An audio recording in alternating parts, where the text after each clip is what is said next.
Well, welcome back, my friends, as we continue with our High Holy Day service.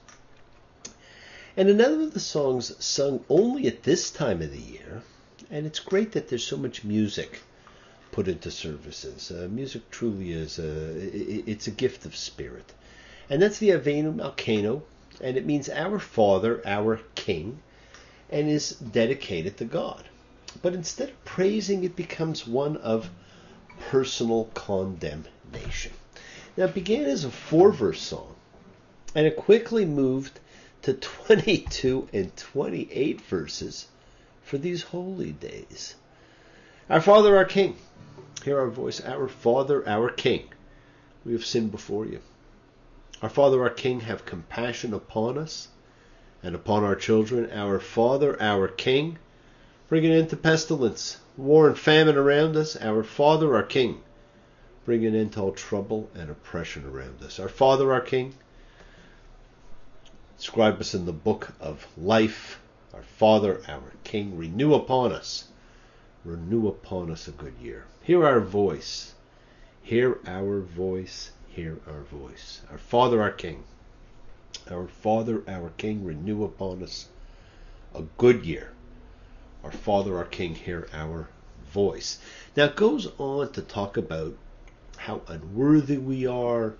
And in some services, it actually goes on past the 28 verses, so it goes on for 44 verses or so. And of course, the last verse is the verse most people are familiar with. And it was based on an ancient folk song. But it has become, instead of a song of praise, a song of us confessing to things and asking, God for forgiveness. God is our Father and our King, and we're basically saying we've sinned and we want Him to have compassion upon us.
Our Father, our God, hear our prayer. We have sinned before Thee. Have compassion upon us and upon our children. Help us bring an end to pestilence, war and famine. Cause all hate and oppression to vanish from the earth. Now, what a wonderful thought that is. And probably no prayer is more chanting and meditative, or more important than, of course, the Shema, the 6-word prayer, the single most important prayer in Judaism, and the cornerstone of monotheism. And it happens to be a prayer that just about everybody who's Jewish knows. They learn it as a kid. It's the high point of every service. And you can picture each word contained in one of the points of a Jewish star. Now, this is a prayer that's said daily. And it's found in the Torah and Deuteronomy. Now it's actually 2 lines, and everyone who is Jewish knows this prayer in the tune. Shema Yisrael, Adonai Eloheinu, Adonai Echad. Baruch Shem Kavod, Malchuto, Leolam Va'ed. And even if people know no other Jewish and Hebrew, those words, those 6 little words, they do know. And again, this is another folk version of that meditative prayer. Shema Yisrael Adonai Eloheinu Adonai Echad. And of course, you would go on and you would do the second line of it also, and it's, would just continue. Baruch Shem Kavod Malchuto Leolam Va'ed.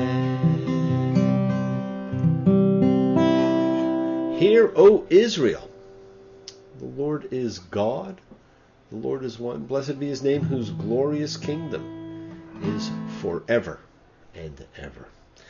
But that's not how it would have sounded to biblical man. To ancient biblical man, the words would have had a slightly different meaning. It would have been, listen, Israel, he who wrestles with God is Israel. He who causes to be is our God. He who causes to be is the one alone. Blessed is the name of God, whose glorious kingdom goes to the universe or world and forever. Or, of course, as Buzz Lightyear would say, blessed is the name of God, whose glorious kingdom goes to infinity and beyond. Well, friends, who doesn't wrestle with God? And, of course, who doesn't love Buzz Lightyear? Well, somehow Happy New Year doesn't quite catch the essence of it. And friends, before the book is sealed, you have 10 days to examine, to think, to reflect on your intentions, your thoughts, your words, your actions. And you have access to the miraculous mechanism that guarantees everything gets cleaned up. Ask forgiveness from others if you've done harm to them, of God if you've done harm to the sacred, and from yourself. And all of this is in preparation for the culmination of everything on these 10 days on Yom Kippur, the day the books are sealed. Now, of course, the highlight of the service for everyone is the shofar, the great horn blowing, since it is called Yom Teruah, day of horn blowing. According to Maimonides, although the sounding of the shofar on Rosh Hashanah and Yom Kippur is a decree of Holy Writ, it has a profound meaning. For it seems to say, awake from your sleep, O slumberers, arouse from your slumbers, examine your deeds, return in repentance, remember your Creator. Those of you who forget the truth and the follies of the time and go astray the whole year in vanity and emptiness, which neither profit nor save, look to your souls, improve your ways and works. Abandon every one of you his evil course, and the thought that is not good. Well, thank you, Maimonides, you put it very well.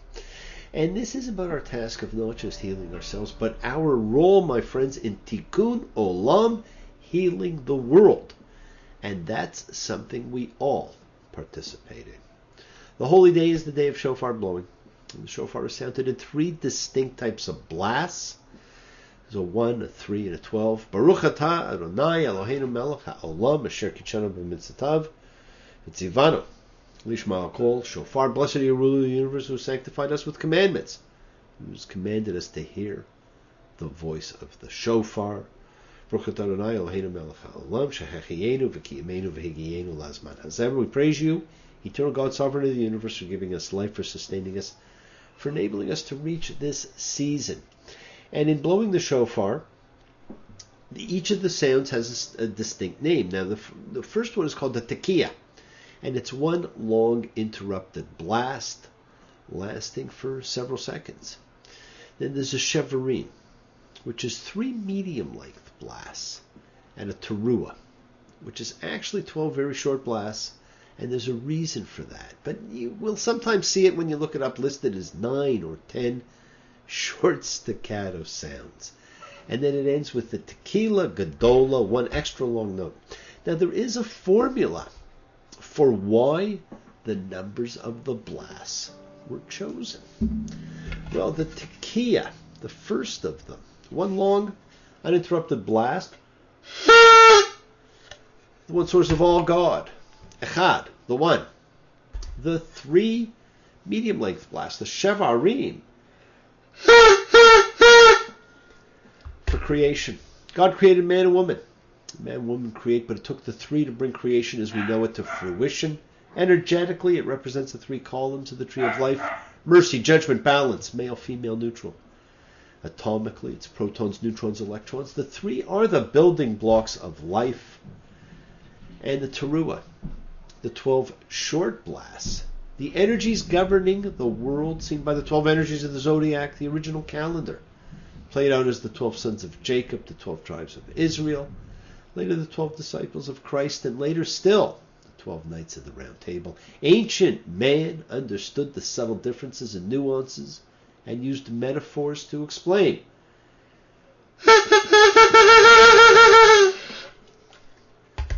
I know that wasn't 12, but I did my best. Anyhow, friends, from me to you, Kativa v'chatima tova. May you be inscribed and sealed for a good year. Shana tova tuka, for a good and sweet year. And let's take a break there, and then we'll come back and we will conclude our days of awe by taking a look at Yom Kippur.